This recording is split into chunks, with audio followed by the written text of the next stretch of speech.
आप देख रहे हैं वाक्यश्री संत यूट्यूब चैनल।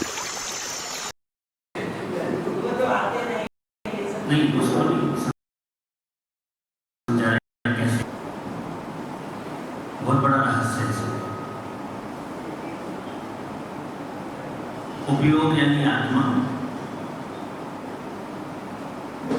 योग का मतलब होता है मन वचन का। जिसने भी तत्वासुर पढ़ा सुना होगा, सासवा इस सूत्र आया है, काय वान मना होगा, एक सूत्र आया है।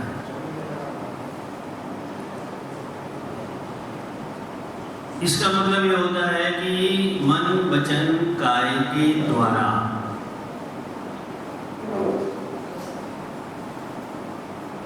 आश्रम होता है।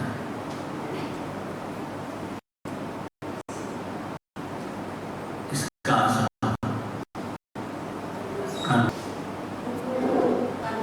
कर्म का आश्रम कैसे होता है? मन वचन और काया।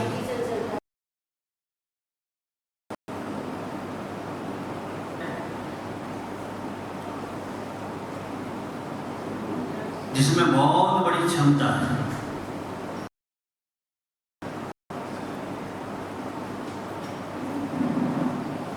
हे और उपाधि की पहचान कराने की क्षमता।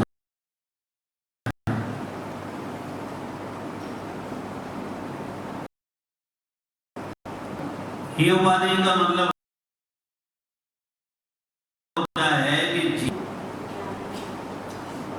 ये लाभप्रद है, ये हानि।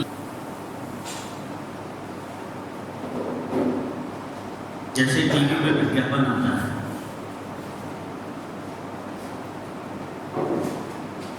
वो क्या करता है? आपको वस्तु की अच्छाइयां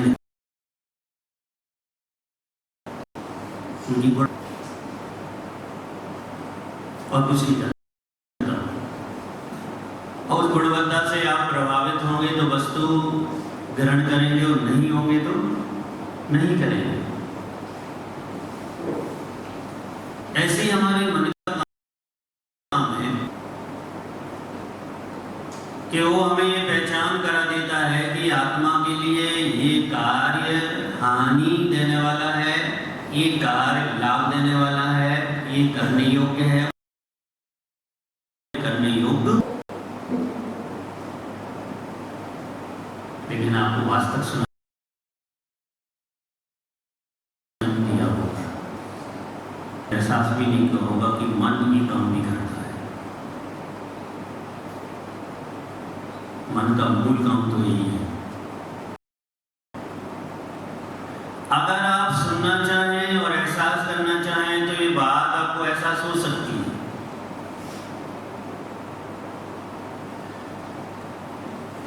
अगर आप चाहेंगे तो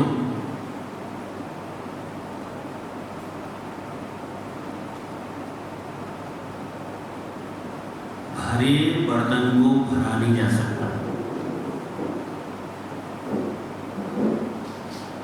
किसको भरा जा सकता है? खाली को भरा जा सकता है।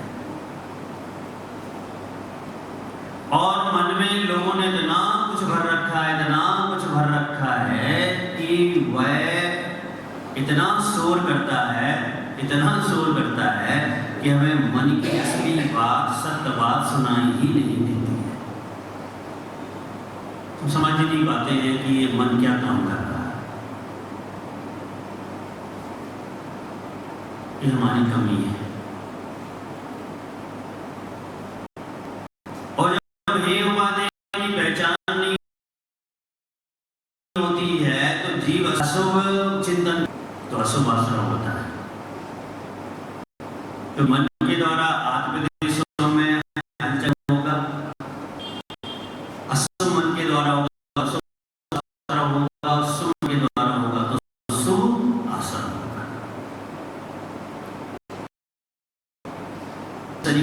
आप चल रहे हैं, उस तरीके से देखे तो 99 नौमान असुभाषा भाव करते हैं। बैठनी तो है,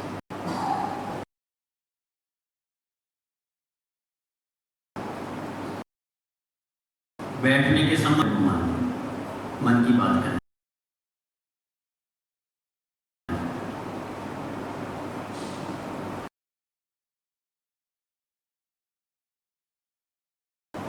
कैसे बैठना चाहिए,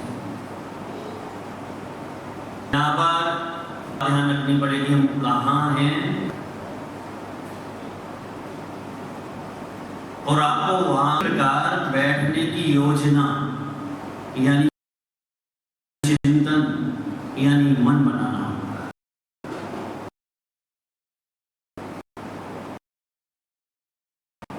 और अगर आप उसी प्रकार मन और चिंतन बनाते हैं तो वासना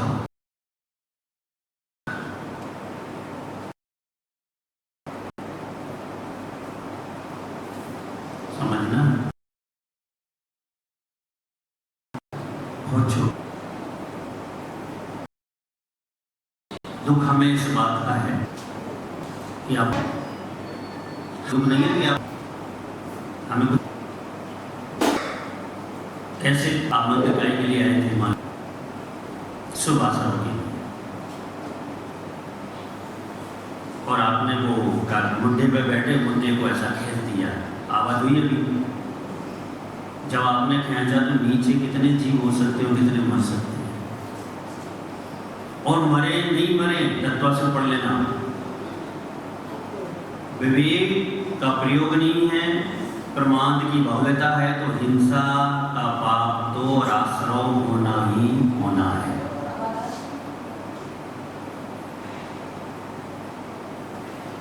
लोग कहते हैं पूजा करने से पुण्य आता है,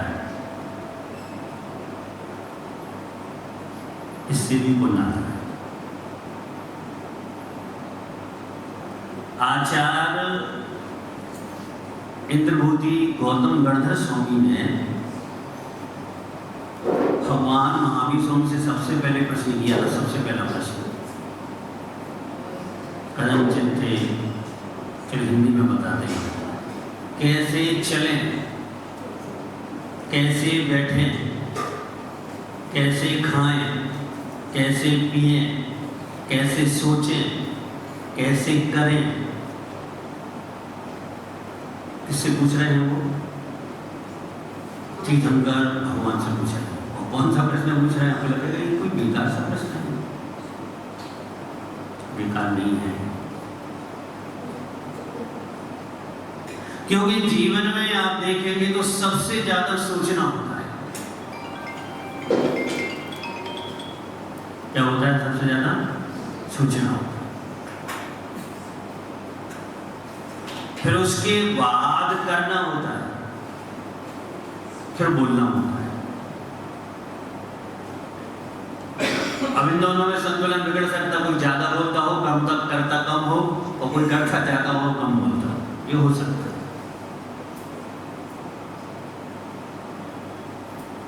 यही कारण है कि ये तीनों आश्रम के हेतु हैं।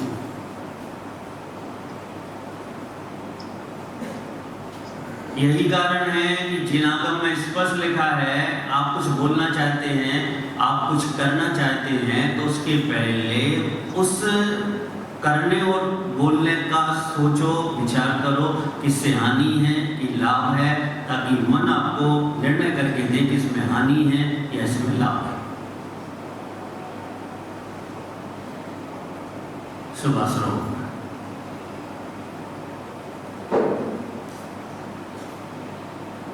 आचार्यों ने कहा कि मंदिर का सोचने मास से सैकड़ों उपवास का फल मिलता है। क्या करने से? सोचने मास। आप घर में आपने स्नान किया और सोचा कि मंदिर जाना है, तो सैकड़ों उपवासों के फल का असर हो जाए और से हजारों उपवास का फल चलो। एक उपवास को तरसते हैं आप, कैसे होगा? सैकड़ों, हजारों। और आप चलते चलते विधि पूर्वक आराम से चलते हुए जीव हिंसा को बचाते हुए आ रहे हैं, तो हजारों उपवास मंदिर जैसे आपको मंदिर दिखा तो वैसा है।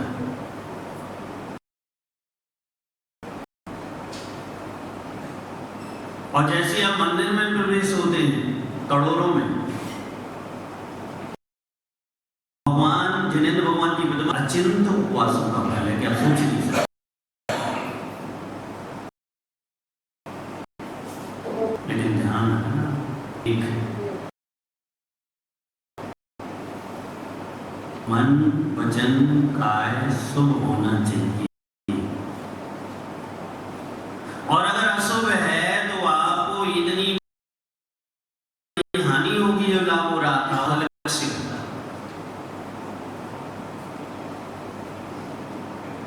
हम क्या करते हैं, लाभ देखते हैं, हानि नहीं देखते।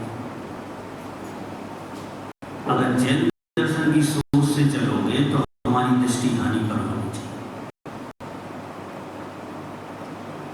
कि अगर मैं मंदिर आया हूं और मैं प्रमाद से आया हूं तो मुझे हानि क्या हुई है। मैं बिना देखे भूमि पर चला हूं तो हानि क्या हुई है। अगर मिल गया और मैंने संसारिक वार्तालाप उससे की है तो क्या हानि हुई है। अगर मैंने उससे तो क्या हानि हुई है, उससे राग कर लिया है तो हानि क्या हुई। ये विचार होना चाहिए। लेकिन हम तो मनों ने कमा लिया, थैला लिया, लेकिन देखो थैला में है का, अब पैकिंग का सामान दिख रही नहीं अंदर क्या, पैकिंग दिख नहीं लिया, अच्छी होगी बस।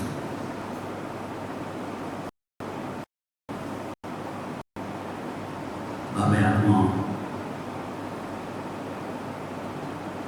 कर्म आश्रम का क्षेत्र बहुत विशाल है।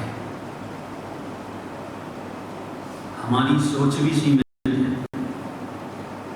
हमारी क्रिया भी सीमित है, हमारा भाव भी सीमित है, और हमारी करते करते विशाल आश्रम के क्षेत्र को अपना क्षेत्र बनाती है। कोई भी काम करो, चाहे मंदिर का करो चाहे घर का। ऐसा नहीं कि मंदिर के काम करने में आत्मा हलन चलन होता है, घर के काम करने में भी सब में हलन चलन होता है। और जब सब में हलन चलन होता है कि सब जगह वासना भी हो। केवली भगवान 13वें गुण स्थान में भी आश्रम कर रहे हैं। वो अलग बात है कि सादा का आश्रम चल रहा है, एक समय की स्थिति लेकर चल रहा है, मदानी के निर्जीव हुआ, लेकिन आश्रम तो वहां भी है। हम क्या, कुछ भी नहीं। और ये बात अगर हमारी दृष्टिकोण में रहती है तो हमारा धर्म ध्यान करना सार्थक होता है। अगर अशुभ आश्रम नहीं होता तो हमें धर्म ध्यान करने की जरूरत ही नहीं थी, क्योंकि इस धर्म मुख से शुक्ल ध्यान से हो।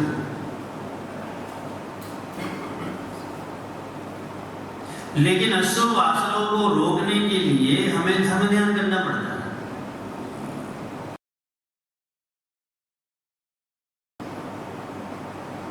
और हम उसे अच्छे अपने किसी परिवार के सदस्य को कोई कार्य सिखाते हैं तो उससे कितने बार अच्छे से करो, अच्छे से करो, अच्छे से करो, कितनी बार कहते, कई बार कहना पड़ता। अपनी बेटी को रोटी बनाना सिखा रहा है, कितनी बार कहते हैं अच्छे से, बड़ा अच्छा मन पर लागू होता है। देवशास्त्र गुरु आपसे क्या कहना चाहते हैं, आपसे क्या मतलब है।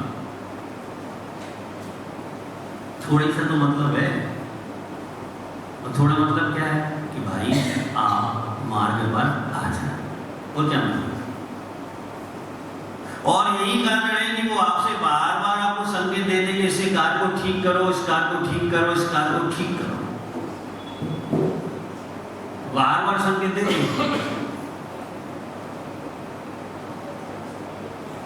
भावे आत्माओं, अगर नहीं समझ पाए तो हमारे साथ बहुत बड़ा गलत हो जाए। पर्याय परिवर्तन के बाद जब हमारी आंख खुलेगी तो क्या हो सकता है? कितना बड़ा धोखा दे दिया हमने अपने आप। विभूति में क्रंच अवस्थाओं में हूं, अगर वहां एहसास हो गया तो एक ही बात आएगी कि मैंने अपनी आंख को धोखा दिया है। हम कर सकते थे, हमसे हो सकता था, बैठना था तो आराम से बैठ सकते थे, चलना था तो देखकर चल सकते थे, खाना था तो भक्ष्य खा सकते थे, बोलना था तो सब बोल सकते थे, कोई काम करना था तो अच्छा काम कर सकते थे। हमें वहां एहसास होगा हम कर सकते थे, हम नरक की जगह स्वर्ग आ सकते थे। बहुत तकलीफ होती है, बहुत तकलीफ होती है। लौकिक जीवन में कोई वस्तु कीमती आपको मिलते मिलते रह जाए, तकलीफ होती है। और वहां कितनी तकलीफ होती है, क्योंकि वहां स्थान भी परिवर्तन हो गया, पर्याय परिवर्तन भी वहां नहीं रहे और कष्ट और पीड़ा अलग से है।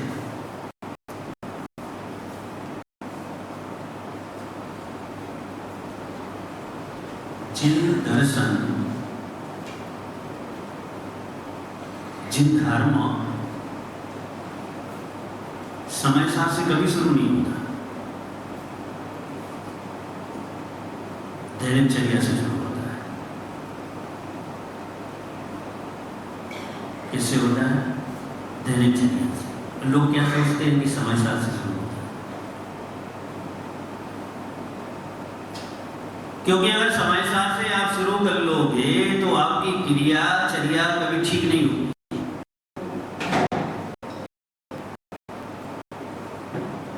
और अगर दैनिक जीवन से आप इस दर्शन में प्रवेश करोगे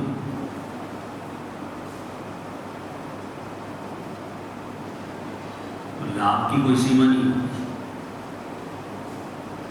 लोग कहते हैं हम स्वाध्याय नहीं कर सकते हैं, स्वाध्याय क्यों नहीं होता भाई? स्वाध्याय में करना क्या है? शास्त्र पढ़ने की कोई जरूरत नहीं है स्वाध्याय में। तो बस इतना सोचो कि मुझे जो कुछ भी करना है अच्छा करना है, यही स्वाध्याय है। जो कुछ करना है आप नित्य में करना है, यही स्वाध्याय है। और जब ऐसा विचार और ऐसे विचारों के निकट आप पहुंचेंगे तो चर्या बदलेगी, वचन बदलेगा, चिंतन बदलेगा, देशों का परिस्पंदन बदलेगा, परिस्पंदन बदलेगा तो कर्म का आश्रय बदलेगा।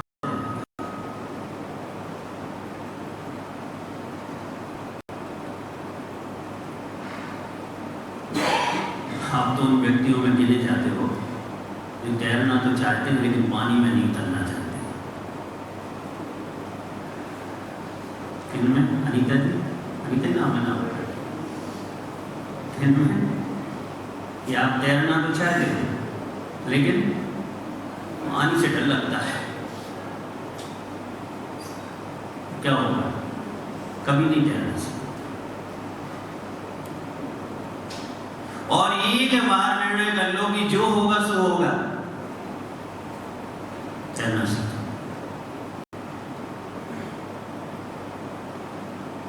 ये जो भौतिकता है, वैज्ञानिकता है, ये भौतिक संसाधन जो हैं ये शिथिलता के लिए नहीं होते हैं,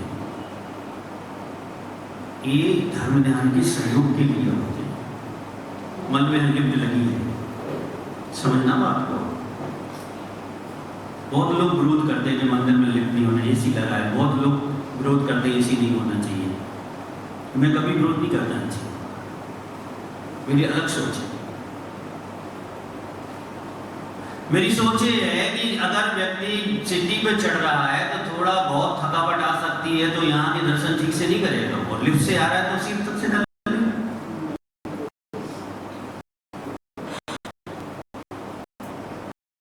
मेरी सोच है इसे करना, ये भी इसको दुरुपयोग मत करना, इसका सदुपयोग करना। कि अगर थकावट नहीं आई है और सीढ़ी नहीं चढ़ना पड़ा है तो यहाँ ये कर लें, एकाग्रता से अभिषेक कर लें, एकाग्रता से पूजन कर लें, एकाग्रता से जाप कर लें।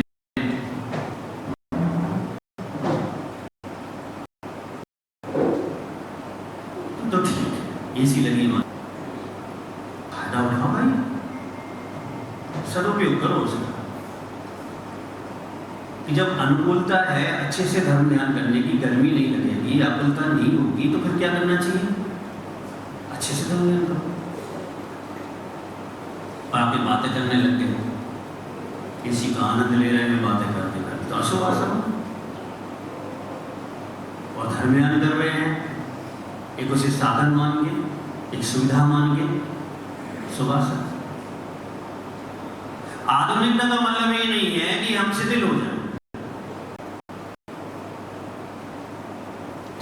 100 में से 100% आधुनिकता को वाकर शिथिल हो जाए।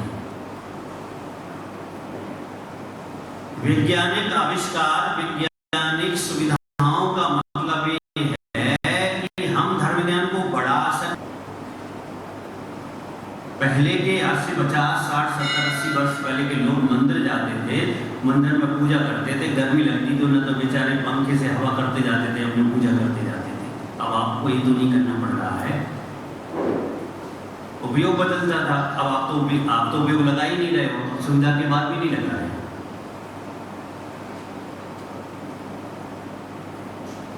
अगर आपके लिए आश्रम का क्षेत्र बदलना नहीं आया तो आपको कुछ भी नहीं आया।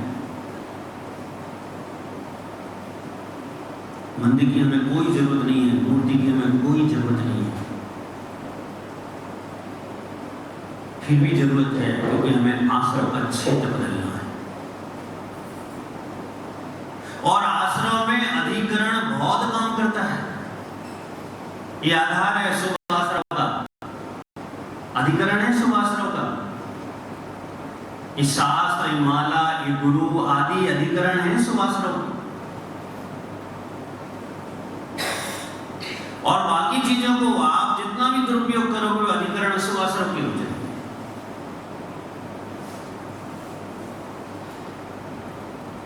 तो जामन जी, आपने ये चीज लगवा दी मंदिर में, लेकिन समझाओ कि काय लगाए, बात अगर में नहीं लगाए, स्टूल खचोड़ में नहीं लगाए, विवेक पूर्वक धर्म ध्यान करने के लिए। और ये बात समझ में आती तो जितना लाभ आपको अभी तक मिला नहीं है उतना एक क्षण में आप लाभ ले सकते।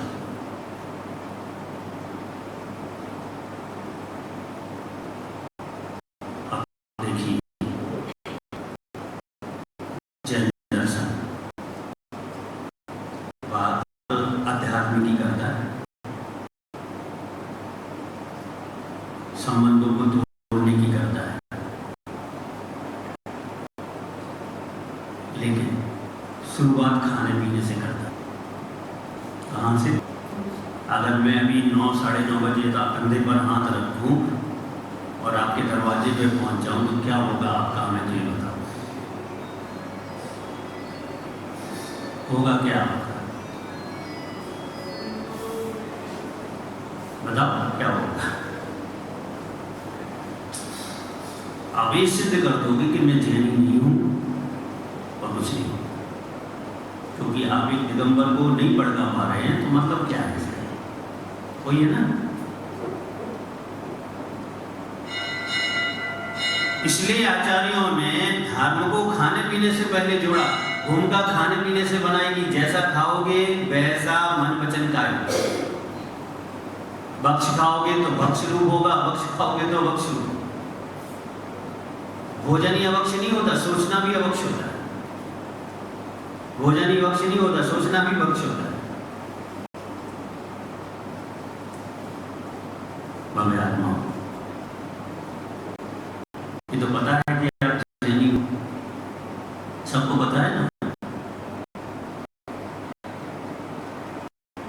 सर्विस।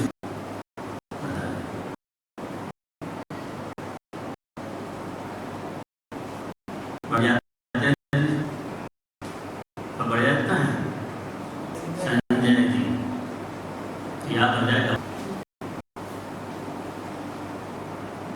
जैनी है हम, सोचा तो करो कभी कभी आईना तो सबके घर में होगा ना, और सोचो कि मैं जैनी हूँ।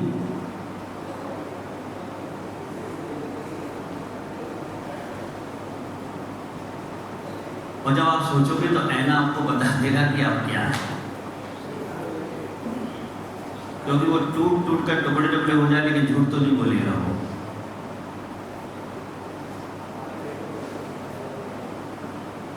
और हमें प्रतिदिन सोचना चाहिए, अगर मैं जैनी हूं तो मेरा दायित्व क्या है, मेरा कर्तव्य, मेरी संस्कृति क्या है, मेरी मर्यादाएं क्या है, मेरा अनुशासन क्या है, मेरा चलना उठना बैठना कैसा है, मुझे खाना पीना मेरा कैसा है। अगर मैं जैनी हूं तो ये सोचना चाहिए।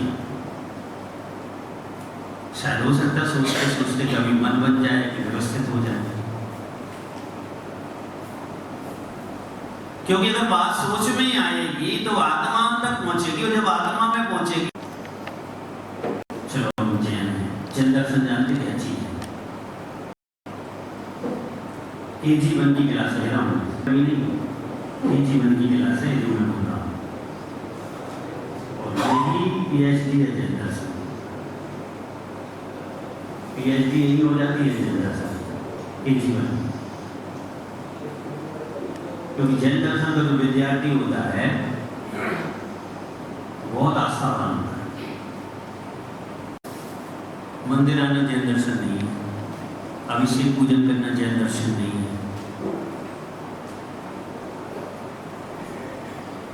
जैन दर्शन ये है कि आप वस्तु के स्वरूप को समझ सकें, और जब आप वस्तु के स्वरूप को समझेंगे तो ये दर्शन भी आपको समझ में आ जाएगा।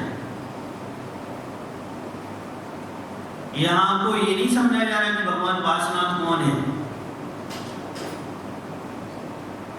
यहां पर ये समझाया गया है कि भगवान जो पार्श्वनाथ थे उनकी आत्मा क्या है, यानी वो द्रव क्या है, ये समझाया गया।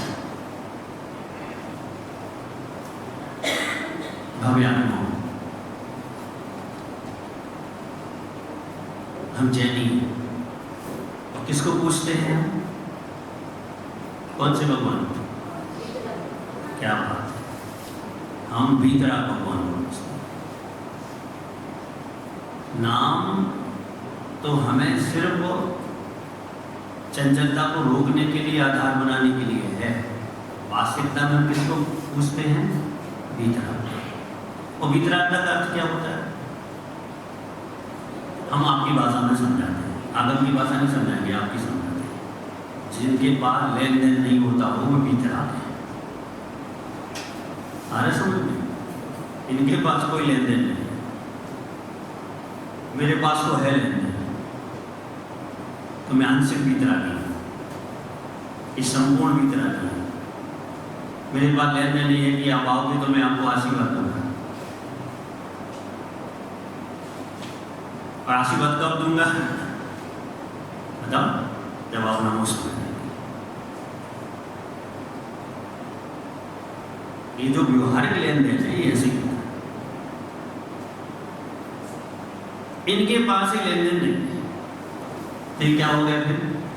संपूर्ण रूप से भीतर आता है। सारी दुनिया जैनों को पर एक तरफ खड़ा कर लेते हैं, यहां से सारी दुनिया किसको पूछती है? जो लेन देन करते हैं।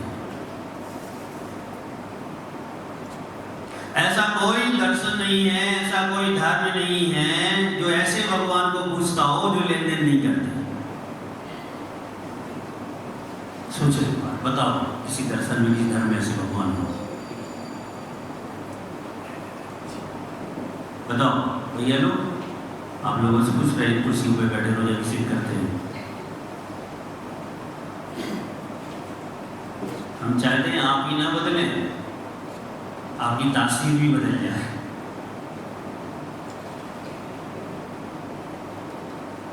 आए समझ में? किसे पूछते हैं, अब ये बताओ, ऐसे ईश्वर को हम पूछ रहे हैं जो ना लेता है और ना देता है। कितनी बड़ी बात है, सामान्य बात नहीं। क्योंकि अनादिकाल से हम स्वार्थी हैं, अनादिकाल से हमने लेना लेना लेना सीखा है। उसके बाद भी हम इस कुल में अगर जन्म ले गए हैं तो हमने इस कुल की एक बात तो स्वीकार कर ही ली है कि भगवान भीतरा को पूजना है।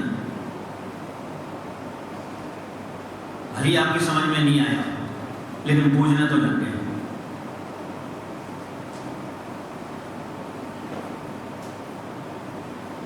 ये बहुत बड़ा विश्वास है।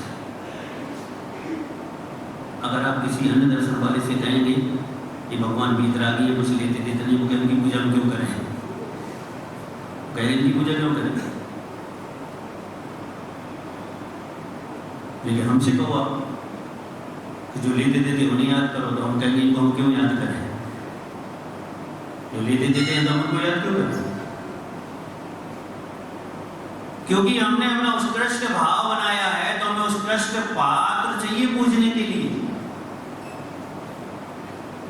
जिसकी आत्मा में रंच मात्र भी विकार ना हो, जिसकी आत्मा संपूर्ण रूप से शुद्ध हो, जिस आत्मा की ऊर्जा संपूर्ण रूप से प्रकट हो गई हो, ऐसे जिनेंद्र भगवान चाहिए हमें पूजने के लिए। अब की बात है ना, ये कहीं गड़बड़ हुई हो तो टोक देना मुझे कि आप सही नहीं बोल रहे हो। बात तो यही है ना जो मैं बोल रहा हूँ, पक्की है, यही बात है। इसके अलावा जो कुछ है वो न जैनत्व है, न जैन है, न जैन दर्शन है, बाहर। जो कुछ भी है इसके बाहर, चाहे आप करते हो तो आप भी बाहर हैं, चाहे दूसरे करते हो तो वो भी बाहर। यहाँ कोई लाभ लपेट नहीं है, स्पष्ट है कि अगर वीतराग का आधार है तो आप जैन दर्शन वाले हैं, वीतरागता का ज्ञान आपको है, वीतरागता के प्रति आस्था है, वीतरागता के प्रति क्रिया है, तो आप जैन हैं। वरना इस दर्शन को कोई फर्क नहीं पड़ता, और कम हो जाए तो भी फर्क नहीं पड़ेगा, और कम हो जाए तो भी फर्क नहीं पड़ेगा। फर्क किसको पड़ेगा? आपको, कि आप इसे जन्म लेकर इसको नहीं समझ पाए, मंदिर आते हुए नहीं समझ पाए, इनका नाम लेते हुए भी इनको नहीं समझ पाए, तो ये आपकी क्रिया है। और वीतरागता का अर्थ क्या होता है? बहुत गहराई वाला अर्थ है इसका। जो करता नहीं होता है वही वीतराग होता है। करता जानते हो? करने वाला। सिर दर्द कर रहा है, भगवान ठीक कर देंगे। वैद्य है कि डॉक्टर है कि भगवान है, क्या है बताओ? समस्या यानी भगवान ठीक कर देंगे। ब्रोकर है क्या है बताओ? कि भगवान है, ये कुछ नहीं करे। और दुनिया का कोई भी भगवान कुछ नहीं कर सकता आपके लिए, चाहे वो नकली हो, चाहे वो असली हो, चाहे वो बनाया गया हो, चाहे पत्थर को बनाया गया हो, चाहे कल्पना से, वो भी कुछ नहीं करे। इसे करना पड़ेगा हमें। जो कुछ होगा हमारे करने से होगा। क्या नाम भैया जी आपका? छावड़ा जी। आ रहा है समझ में? समझ लेना, कोई नहीं समझाएगा ये बात, समझ लेना, मेरी गारंटी है। समझ लोगे तो हम दोनों सितारे में जरूर मिलेंगे, मेरी गारंटी है। ये मेरी गारंटी है, वहीं मिलेंगे। भले हम एक दूसरे से मतलब नहीं रहेगा, लेकिन मिलेंगे। यही समझना है, यही सिद्धालय का पहली सीढ़ी। यानी ये मान लेना कि इस दुनिया में कोई किसी के करता नहीं है। अष्टांग कहता भाई मैं ना समझी गोष्ठ पिता की क्या लड़ाई थी, यही तो थी। वो कहता मैं करता हूँ, तो वो कहते थी मेरा कोई करता नहीं। जब मेरा ईश्वर मेरा करता नहीं है तो आप तो पिता नहीं। अभी मत कहना अपने बच्चे से मैं नहीं होता तो तुम्हारा क्या होता। कभी मत कहना, अगर ऐसा कहा तो घोर मिथ्यात्व में होगी। हाँ ये जरूर कह सकते हो कि मैं तुम्हारे विकास में, तुम्हारी उन्नति में निमित्त बना। योग्यता तुम्हारी थी और निमित्त कौन था? मैं।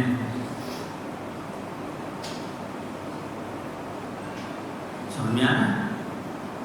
कर्ता मत बनना। जब हम कर्ता बनते हैं तो हजार बुराइयां उत्पन्न होती हैं अंदर, और जब हम स्वयं कर्ता होते तो हजार अच्छाइयां उत्पन्न होती हैं।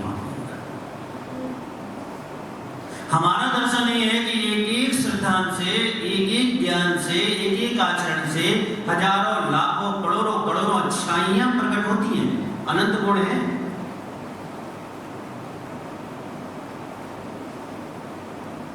क्या करना है? ईश्वर को कर्ता नहीं मानना, भगवान पार्षद को भी कर्ता मत मानना। ये निमित्त हैं आपके स्वभाव में, आपकी शुभ क्रिया में, आपके शुभ वचन में, और शुभ परिस्पंदन में, शुभ आश्रम में, शुभ बंध में, और शुभ उसके फल में। लेकिन इन सबका कर्ता कौन है? जीव स्वयं, यानी मैं स्वयं, आप स्वयं। यही जैन दर्शन है, यही जैन दर्शन का पहला रूल्स है, यही जैन दर्शन का सिद्धांत है। जो इस समय लेता है वही जैनी है।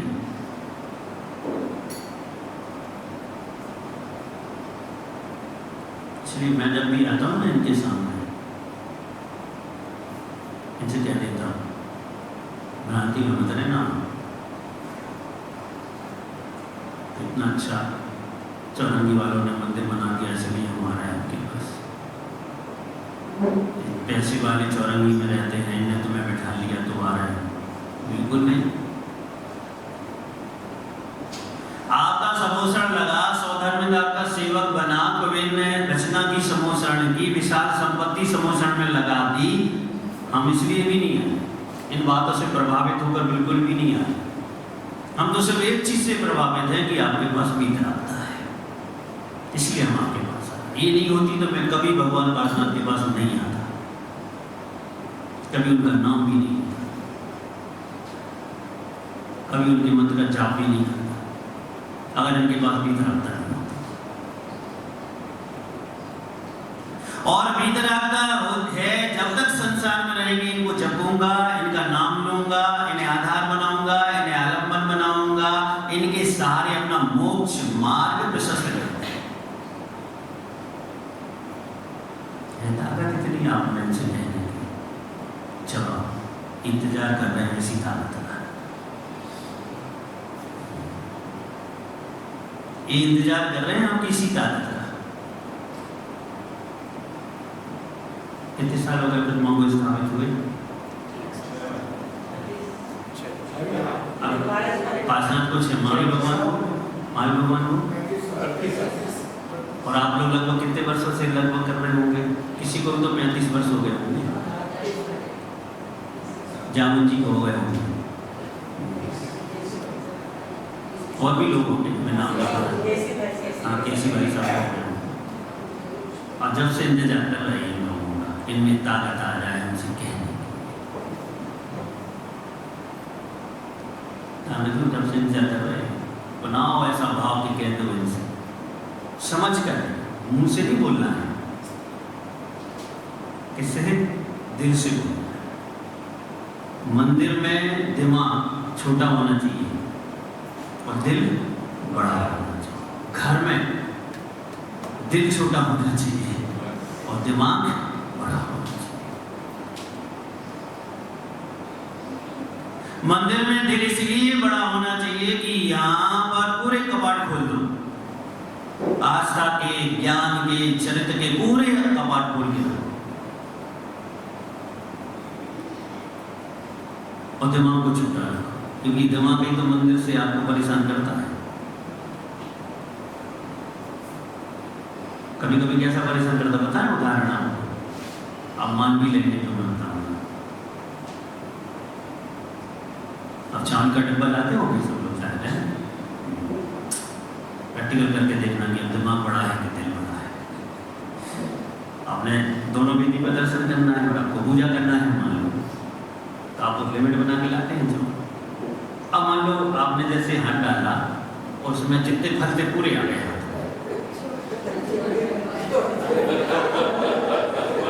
अब क्या लगेगा? दिल लगेगा कि दिमाग लगेगा? जब मान गया दिल ना लगेगा और दिमाग लगेगा, नहीं पूजा करनी है गिरा दो उसी में। नहीं भैया आ गए तो चला दो, बिना फल की पूजन भी आपकी सार्थक है। दिमाग मतलब दिल लगाओ। दुनिया भर में दिल लगाते हो, हम कहते हैं मंदिर में दिल लगाओ, दुनिया भर में नहीं लगाओ। और यहां अगर ये स्थिति बन गई तो इसका मतलब है कि आपकी आस्था 8 अंग सहित है। इसका मतलब है आपकी आस्था निर्दोष है, निस्वार्थ है। इसका मतलब ये है कि आप वीतरागता के प्रति समर्पित हैं। इसका मतलब है कि आप वीतरागता के प्रति आपका संपूर्ण विश्वास है। फिर देखो भगवान, आप अमृत भी खा रहे होंगे तो अच्छा नहीं लगेगा।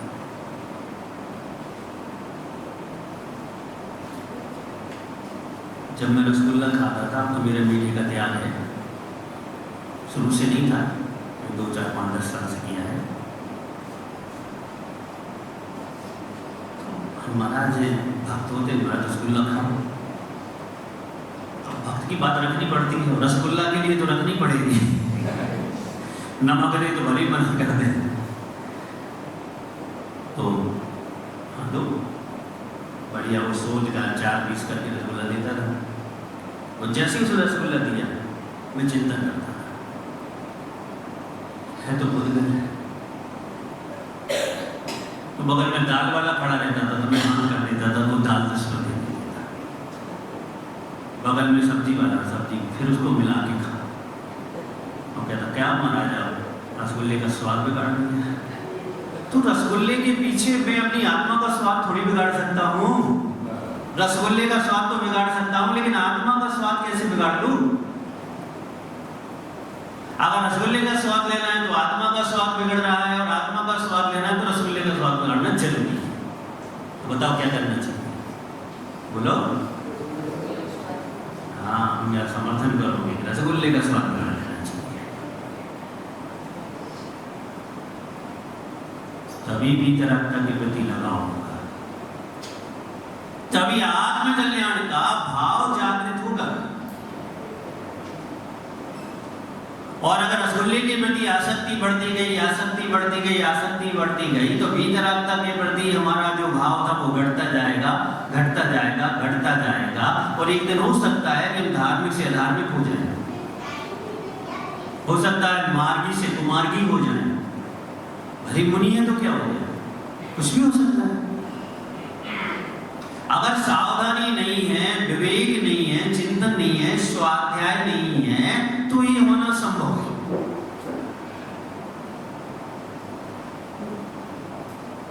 तो भव्यात्मा चौरंगी वाले, चौरंगी का समझते क्या होगा?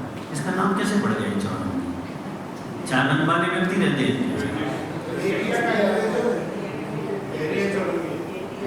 क्या पता, हमें नहीं पता। हमारे यहाँ तो चौरंगी उसे कहते थे 4 प्रकार का आपको होता था, 4 प्रकार के एक साथ काम करता था, उसको चौरंगी बोलते। 4 रंग में लगा हुआ है। क्या बात है, सीए साहब से पूछो। ये परिभाषा तो घटित हो कर सकते, लेकिन आप लोग को बड़ी इन पे हो जाएगी। ये चरण जो प्रथमान्यो, छठान्यो, कर्णान्यो, मध्यमान्यो का स्वाध्याय करता वो का है चौरंगी। क्या ऐसे ज्ञानी हम मिल जाए तो हम जलें।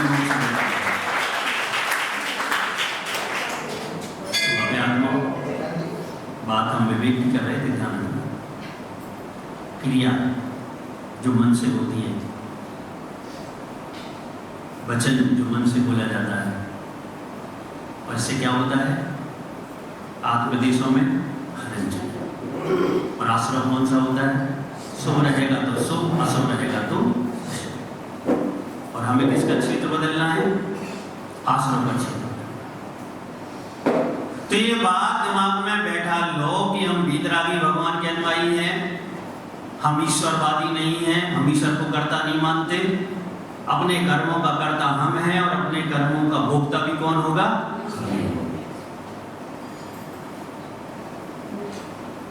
समझ लो, हमें बहुत खुशी होगी अगर आप ये बात समझेंगे। लोग कहते हैं आपको कब खुशी मिलती है? हमें जब खुशी मिलती है, लोग जब भीतर धर्म को समझ लेते हैं, तब खुशी होती है। हमारे बहुत काम होते हैं, बहुत लोग कर देते, बोलते महाराज तो खुश तो बिल्कुल नहीं, आपने पूरा बिहार करा दिया तो खुश तो बिल्कुल नहीं, आपने हमारी बात से कोई काम कर दिया तो खुश बिल्कुल नहीं। उस दिन खुश होंगे जिस दिन आपको भीतर आपका समझ में जाएगी, जिस दिन आप ईश्वर को कर्ता मानना छोड़ोगे, जिस दिन आप ये समझ लो कि मैं ही अपने शुभ अशुभ कर्मों का कर्ता और भोक्ता। उस दिन किसी भी दिगंबर साधु के लिए आनंद आता है, खुशी होती है कि आज मेरे सहयोग में आने से इसको लाभ हो गया। और अगर ऊपर ऊपर ढूंढते रहे, ऊपर ऊपर चलते रहे, ऊपर ऊपर की क्रियाएं करते रहे, तो क्रिकेट तो देखी होगी आप लोगों ने, भैया लोग क्रिकेट तो देखते हो, बहुत इंटरेस्ट होगा कुछ लोगों का। भैया हम देखने की बात कर रहे, खेलने की नहीं कर रहे, ध्यान रखिए। आजकल लोग घर बैठे बैठे खेल लेते हैं क्रिकेट। जब कोई खिलाड़ी आउट होता है तो कमेंटेटर क्या बोलता है? Back to. क्या बात है, सबको पता है। आगम क्या कहता है?